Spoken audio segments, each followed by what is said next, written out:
ഇന്ന് നമ്മുടെ സബ്ജക്റ്റ് നേരും നെറിയും എന്നുള്ളതിനെക്കുറിച്ചാണ്. അതിനു മുമ്പായിട്ട് നമുക്ക് പ്രധാനപ്പെട്ട ഒന്ന് രണ്ട് വിഷയത്തെക്കുറിച്ച് സംസാരിച്ചുകൊണ്ട് തുടങ്ങാം. പ്രധാനമായിട്ടും അടൻസുള്ള വിഷയങ്ങൾ നമ്മൾ 18 വയസ്സിൽ കുറഞ്ഞുള്ളവർ കാണുവാനായിട്ട് ഉള്ള എല്ലാ കാറ്റഗറിയിലാണ് നമ്മൾ ആ വിഷയങ്ങൾ ഇടാറുള്ളത്. പക്ഷേ മറ്റ് വിഷയങ്ങൾ എന്നുള്ളതുപോലെ തന്നെ കോളായിട്ടും മെസ്സേജായിട്ടും വളരെയധികം മെസ്സേജുകൾ വരുന്നതിൻ്റെ കൂട്ടത്തിൽ തന്നെ ഇതിൽ 18 വയസ്സിൽ കുറഞ്ഞ വ്യക്തികൾ, കുട്ടികൾ ആ വിഷയങ്ങളെക്കുറിച്ച് ഫോണായിട്ടും മെസ്സേജായിട്ടും ചോദിക്കുന്നുണ്ട്. ഒന്നുകൂടി പറഞ്ഞുകൊള്ളട്ടെ, അഡൻസുള്ള വിഷയങ്ങൾ 18 വയസ്സിൽ കൂടുതലായിട്ടുള്ള വ്യക്തികൾക്ക് വേണ്ടി മാത്രമുള്ളതാണ്. അങ്ങനെ അല്ലാതായിട്ടുള്ള വിഷയങ്ങൾ അതിൽ കുറഞ്ഞ പ്രായത്തിലുള്ളവർ വിളിക്കുകയോ മെസ്സേജ് ചെയ്യുകയോ ചെയ്യരുതെന്ന് വിനീതമായിട്ട് അഭ്യർത്ഥിച്ചുകൊള്ളുന്നു. പ്രധാനമായിട്ടും അവ വരുന്നത് ഒന്നെങ്കിൽ മുതിർന്നവരുടെ ഫോൺ ഉപയോഗിക്കുക, അല്ലെങ്കിൽ മുതിർന്നവർ ഈ സെറ്റിങ്സ് കുട്ടികളിലേക്ക് എത്തിക്കാതിരിക്കുകയോ ചെയ്യുന്നത് കൊണ്ടായിരിക്കാം എന്ന് വിചാരിക്കുന്നു. വെറും മസാല, മുത്തുച്ചിപ്പി അങ്ങനെയുള്ള വിഷയങ്ങൾ പോലെ അല്ലാതെ യാഥാർത്ഥ്യ കാര്യങ്ങൾ നമ്മൾ സംസാരിക്കുന്നതുകൊണ്ടാണല്ലോ അതിനെക്കുറിച്ച് യാഥാർത്ഥ്യമായിട്ടുള്ള ക്വസ്റ്റ്യൻസ് ഉണ്ടാവുന്നത്. പ്രധാനമായിട്ടും ഇത് ഞങ്ങൾ അറിയാതിരുന്ന കാര്യമാണല്ലോ. ഏറ്റവും പ്രായമായിട്ടുള്ള വ്യക്തികൾ ഇത്രയും വിഷയങ്ങൾ, അല്ലെങ്കിൽ ഇത്രത്തോളം വയസ്സായി, അല്ലെങ്കിൽ മക്കളായി, കൊച്ചുമക്കളായി എന്ന് പറയുന്നവരും ഞങ്ങളിത് അറിഞ്ഞിട്ടില്ലായിരുന്നല്ലോ ഇത്രയും നാളും, ഞങ്ങൾ വിചാരിച്ച ഇതായിരുന്നു, ഇത്രയേ ഉള്ളായിരുന്നു വല്ലോ എന്നൊക്കെ വിചാരിക്കുന്നിടത്ത് നിന്ന് ഇങ്ങനെയൊക്കെയും ഉണ്ടായിരുന്നോ വിഷയങ്ങൾ, ഇങ്ങനെയൊക്കെ ഉണ്ടായിരുന്നത് അറിഞ്ഞിരുന്നെങ്കിൽ എന്നൊക്കെ അവരുടെ മനസ്സിലേക്ക് വരുന്ന സമയത്താണ് സ്വാഭാവികമായിട്ടും യഥാർത്ഥം ക്ലിയറൻസ് എന്നുള്ളത് വരുന്ന സമയത്താണല്ലോ പ്രധാനമായിട്ടും ക്വസ്റ്റ്യൻസ് അവർ ചോദിക്കുന്നതും അതിനെക്കുറിച്ച് മറുപടി പറയാനായിട്ട് ആഗ്രഹിക്കുന്നു. അതൊക്കെ നല്ല കാര്യങ്ങൾ തന്നെയാണ്. ഇവിടെ നമ്മൾ പറഞ്ഞത് 18 വയസ്സിൽ കുറഞ്ഞിട്ടുള്ള വ്യക്തികൾ അങ്ങനെയുള്ള കാര്യങ്ങൾ കാണുകയേ വേണ്ട എന്നുള്ളതാണ് പറയുന്നതായിട്ടുള്ള കാര്യങ്ങൾ. അവർക്ക് വേണ്ടിയിട്ടുള്ളതായിട്ടുള്ള വിഷയങ്ങൾ അവിടെ വരുന്നുണ്ട്, മുതിർന്നവർക്ക് വേണ്ടി വരുന്നതായിട്ടുള്ള വിഷയങ്ങൾ വരുന്നുണ്ട്.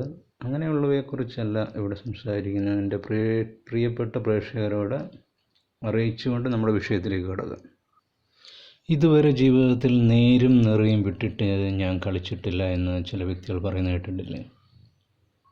അങ്ങനെയുള്ള വ്യക്തികളുണ്ട്. എന്നാൽ നേരും നെറിയും വിട്ട് ജീവിച്ചു കഴിഞ്ഞാലുള്ള അവസ്ഥ എന്താണ് ജീവിതത്തിൽ സംഭവിക്കുന്നത്? ഇതിനെ നമ്മൾ ശാസ്ത്രീയമായിട്ട് എടുത്തു കഴിഞ്ഞാലും മതപരമായിട്ടുള്ള ലെവലിൽ എടുത്തു കഴിഞ്ഞാലും ഒരേ നേർരേഖയിലേക്ക് വരുന്നതായിട്ട് കാണുവാനായിട്ട് സാധിക്കുകയും ചെയ്യും.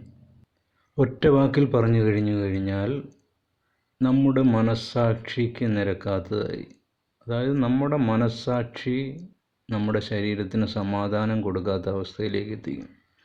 നേരും നെറിയും ഇല്ലാതെ ജീവിച്ചു കഴിഞ്ഞാലുള്ള അവസ്ഥ എന്ന് പറഞ്ഞാൽ നമ്മുടെ മനസ്സ് നമ്മുടെ ശരീരത്തിന് സമാധാനം തരാത്ത അവസ്ഥയിലേക്ക് എത്തിക്കുന്നു എന്നുള്ളതാണ് ചുരുക്കം. അപ്പോൾ പിന്നെ നാട്ടുകാരോ ബന്ധുക്കളോ മറ്റുള്ളവരോ ആയിട്ട് വരുന്ന പ്രശ്നങ്ങൾ എന്താണെന്നുള്ള ഈ വിഷയത്തിൽ നമുക്ക് പറയാതെ തന്നെ മനസ്സിലാക്കുവാനായിട്ട് സാധിക്കുമല്ലോ. നമ്മുടെ മനസ്സ് നമ്മുടെ ശരീരത്തിന് സമാധാനം കൊടുക്കുന്നില്ല എന്ന് പറയുമ്പോൾ പിന്നെ പറഞ്ഞിട്ട് കാര്യമില്ല. അങ്ങനെയുള്ളവർ എങ്ങനെ പോയെന്ന് പറഞ്ഞാലും ഒരു 60 വയസ്സാവുമ്പോൾ മരിച്ചു കഴിഞ്ഞാൽ അത്രത്തോളം ഭാഗ്യവാന്മാരെന്ന് പറയാം. 60 വയസ്സും കൂടെ കഴിഞ്ഞു കഴിഞ്ഞാൽ പിന്നീടുള്ള കാര്യം ചിന്തിക്കാൻ കഴിയാത്ത അവസ്ഥയാണ്. അതാണ് അവരിലേക്ക് കുറ്റം പറയുക, പരദൂഷണം പറയുക, കളിയാക്കുക. പ്രധാനമായിട്ടും ഇങ്ങനെയുള്ള വ്യക്തികളെ നമ്മൾ ശ്രദ്ധിച്ചു കഴിഞ്ഞാൽ പ്രധാനമായിട്ടും അവർക്കൊരു കാര്യത്തിൽ ശ്രദ്ധ ചെലുത്താനായിട്ട് സാധിക്കില്ല. ഇപ്പം പണ്ട് കാലത്ത് നമുക്ക് റേഡിയോ മാത്രം ഉണ്ടായിരുന്നെങ്കിൽ ഇപ്പോൾ എല്ലാവിധ സംവിധാനങ്ങളും ഉണ്ട്. അവർക്കൊരു TV കണ്ടുകൊണ്ടിരുന്ന് കഴിഞ്ഞാൽ അത് ശ്രദ്ധിക്കാൻ പറ്റുകയില്ല. ഒരു സിനിമ കണ്ടുകൊണ്ട് കഴിഞ്ഞാൽ കുറച്ച് കഴിയുമ്പോൾ അവരുടെ ശ്രദ്ധ മാറിപ്പോവും. ഒരു പേപ്പർ വായിച്ചാലോ അല്ലെങ്കിൽ മറ്റെന്ത് മീഡിയ ലെവലിലൂടെ ഇതാക്കി കഴിഞ്ഞാലോ പറ്റത്തില്ല. അവർ ഒന്നെങ്കിൽ അടുത്തിട്ടുള്ള വ്യക്തികൾ അവരുടെ അടുക്കിലേക്ക് പോയി സംസാരിക്കും. എന്തിനാണെന്ന് വെച്ച് കഴിഞ്ഞാൽ അവരുടേതായിട്ടുള്ള പ്രശ്നങ്ങൾ കേൾക്കുമ്പോൾ നമ്മുടേതായിട്ടുള്ള പ്രശ്നങ്ങൾ ഇച്ചിരി സോൾവ് ആയതുപോലെ തോന്നുന്നു. അവരുടേതായിട്ടുള്ള കുറ്റം പറയുക, മറ്റുള്ളവരുടെ കുറ്റം പറഞ്ഞുകൊണ്ടിരിക്കുമ്പോൾ ചില പ്രശ്നങ്ങൾ സോൾവ് ആയതുപോലെ തോന്നുന്നു. ഞാൻ പ്രധാനമായിട്ടും നോട്ട് ദ പോയിന്റ്, സോൾവ് ആകുന്നത് പോലെ തോന്നുന്നു എന്നതേ ഉള്ളൂ. അത് അതിനേക്കാട്ടിലും കൂടിയ ലെവലിലേക്ക് പിന്നീട് വരികയും ചെയ്യുന്നു എന്നുള്ളതാണ് യാഥാർത്ഥ്യം. പിന്നീട് ഇതിനും അവസരം കിട്ടിയിട്ടില്ലെങ്കിൽ അവർ ഫോൺ എടുത്ത് ബന്ധുക്കളെയോ അല്ലാത്തവരെയോ വിളിച്ച് സംസാരിച്ചുകൊണ്ടേയിരിക്കും. അതായത് നമുക്ക് നമ്മുടേതായിട്ടുള്ള പ്രവർത്തനങ്ങൾ, മികച്ച രീതിയിലുള്ള ജോലി, അല്ലെങ്കിൽ പുരോഗമനമായിട്ടുള്ള അവസ്ഥകൾ, അല്ലെങ്കിൽ നമുക്ക് ജോലി കഴിഞ്ഞിട്ടുള്ള റിലാക്സ് തരുന്നതായിട്ടുള്ള എൻ്റർടൈൻമെൻറ്റ്, ഇതിലേക്കൊന്നും അവരുടെ ശ്രദ്ധ കേന്ദ്രമായിട്ട് നിലനിൽക്കാതിരിക്കുകയും ഇങ്ങനെയുള്ളതിലേക്ക് കൂടുതലായിട്ടും ഇങ്ങനെയുള്ള നേരത്തെ പറഞ്ഞ എൻ്റർടൈൻമെൻറ്റ് അവസ്ഥകൾ അവർ ഉപയോഗിക്കുന്നുവെങ്കിലും കൂടുതലായിട്ടുള്ള അവസ്ഥയാണ് പറഞ്ഞതെന്ന് മനസ്സിലാക്കുക. കൂടുതലായിട്ടുള്ള അവസ്ഥ ഈ പറഞ്ഞ പോലുള്ള പരദൂഷണങ്ങളും കുറ്റം പറയലും കേൾക്കാനും മറ്റുള്ളവരോട് വർത്തമാനം പറഞ്ഞുകൊണ്ടിരിക്കാനും അവരെ അവിടെ നിന്ന് ഇറങ്ങി അപ്പുറത്തേക്കും ഇപ്പുറത്തേക്കും ഒക്കെ പോയി അങ്ങ് സംസാരിച്ചുകൊണ്ടിരിക്കും. ഇതാണ് അതിൻ്റെ അകത്ത് പറഞ്ഞതിൻ്റെ ചുരുക്കം. ഇനി അടുത്തതായിട്ട് പറയാൻ പോകുന്ന ഏറ്റവും പ്രധാനപ്പെട്ട കാര്യം, ഇവർക്കിനി എത്രത്തോളം ലക്ഷങ്ങളല്ല കോടികളുണ്ടെന്ന് വെച്ചു, എത്രത്തോളം സൗകര്യം, വീട്, കാറ്, എന്തുണ്ടെന്ന് പറഞ്ഞു നോക്കട്ടെ, അല്ലെങ്കിൽ മക്കള്, കൊച്ചുമക്കളെ, എല്ലാ അവസ്ഥയുണ്ടെന്ന് പറഞ്ഞോട്ടെ, അവർക്ക് സമാധാനപരമായിട്ടുള്ള അവസ്ഥ അവിടെ ഉണ്ടാവുന്നില്ല.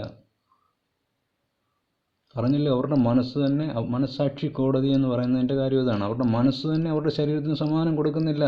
ഒരു പ്രായം കഴിയുമ്പോഴത്തേനും നമ്മൾ പറഞ്ഞിട്ടില്ലേ, നേരത്തെ ഞാൻ പറഞ്ഞ വീഡിയോയിലെ പോലെ നമുക്ക് നമ്മുടെ ചെറുപ്രായത്തിലുള്ള അവസ്ഥകൾ, അത് നമ്മുടെ മാതാപിതാക്കളോ അല്ലെങ്കിൽ നമ്മുടെ വീട്ടുകാരോ ആയത് അവരുടെ രീതി കൊണ്ടല്ലേ അവൻ അങ്ങനെയെന്ന് പറയാം. പക്ഷേ ഒരു 20 വയസ്സിന് ശേഷം നമുക്ക് നമ്മുടെ മാതാപിതാക്കൾ, അപ്പൻ്റെ വീട്ടുകാർ, അമ്മയുടെ വീട്ടുകാർ, അല്ലെങ്കിൽ നമ്മൾ ചുറ്റുവട്ടങ്ങൾ, ഇവയിൽ നിന്ന് നല്ലതിനെ എടുക്കുകയും മോശമായിട്ടുള്ളതിനെ കളയുവാനായിട്ടുള്ള ഒരു തിരിച്ചറിവ് ഉണ്ടാകണം. മറ്റുള്ളവരോ മാതാപിതാക്കളോ ആരൊന്നും ഇത് പറഞ്ഞു തരത്തില്ല എന്നുള്ളതാണ് ഇതിൻ്റെ അകത്ത് ഏറ്റവും വലിയ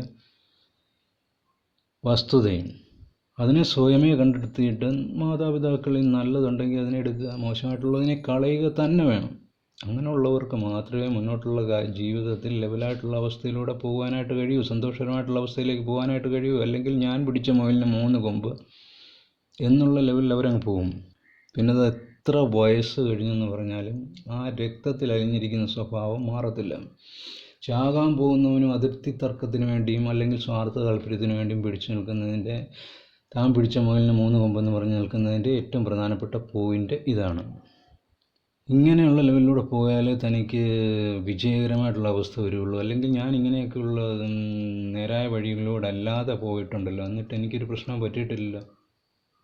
പ്രശ്നം പറ്റിയിട്ടുണ്ടോ ഇല്ലയോ എന്നുള്ളത് നിൻ്റെ ജീവിതത്തിൻ്റെ ഉടനീളത്തിൽ അവസ്ഥയിൽ മനസ്സിലാക്കാം. നിൻ്റെ മക്കളിലോ മക്കളുടെ മക്കളിലോ അല്ലെങ്കിൽ നിൻ്റെ ജീവിതത്തിൽ നിൻ്റെ അവസ്ഥയിൽ ഏറ്റവും ഭീകരമായിട്ടുള്ള പല അവസ്ഥകളും നടന്നിട്ടുണ്ട് എന്നുള്ളത് മനസ്സിലാക്കാം. അതുപോലെ തന്നെ മറ്റുള്ളവരിലേക്ക് അവർക്കൊരു പ്രശ്നവുമില്ലല്ലോ, ഇത്രത്തോളം കാര്യങ്ങൾ അവർ മോശമായ രീതിയിൽ ചെയ്തിട്ട് കള്ളത്തരത്തിലൂടെ ക്രമസമാധാനം ഇല്ലാത്ത രീതിയിലും ജീവിച്ചിട്ട് അവർക്കൊരു ഉയർച്ചയല്ലേ വരുന്നതെന്ന് പറയും. ഉയർച്ചയാണോ വരുന്നതെന്നുള്ളത് നീ കാണുന്നില്ലല്ലോ.